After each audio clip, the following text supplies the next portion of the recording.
Councillor Fielding on the capital. Thank you. Councillor Fielding. Great.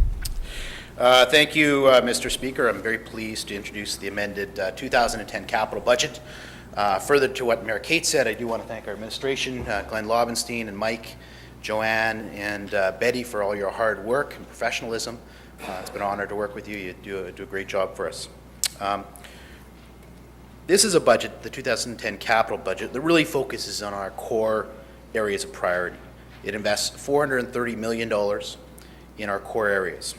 The budget invests in roads, it invests in regional streets, it invests in active transportation. It also continues our focused efforts in terms of some of the bridge work that we have, whether it be the Disraeli or the corridors or the Chief Peguis Trail. It also adds, I think, a very important investment, $8 million to Assiniboine Park, something that's going to help to expand the duck pond, to increase the natural play area for our youth, for our citizens that are there, as well as a family center that is there. I think it's a very important investment that probably will be a legacy piece, I think, of this council later on down the years. The budget also invests heavily into public safety.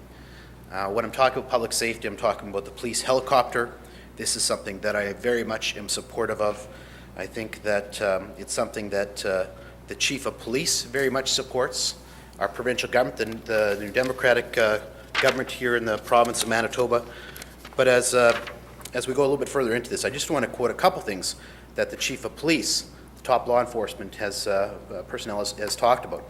The Winnipeg Police Services should be able to respond to more calls if a large number of patrol cars don't have to be chasing down suspects at night, engage in high-speed chases or searches for people of lost wooded areas in and around the Assiniboine forest area. A single police helicopter in the air can free dozens of cruiser cars to handle more calls on the ground, especially at night. Inferred camera or GPS system tracking can achieve in minutes what could take hours for patrol cars to happen. The big benefit of the helicopter is going to have for us is utilizing our resources better. When it's in the air, you're going to have a bird's eye view of determine your resources. Mentioned Chief McCaskill addressing concerns of the helicopter purchase is just a crime-fighting gimmick. No, if you cut the number of cars off in other areas, it's going to drop the people in the queue. So I think it's very much time. I think the evidence clearly states that it's something we need to invest in our community. The budget also finds efficiencies, and by reviewing past accounts, capital projects to the tune of $17 million, which is money we can spend in today's budget. It also increases the amount of money we're spending on cash to capital, so we're spending more on cash on particular projects here in the new in 2010, and scheduled for $2 million from years to come.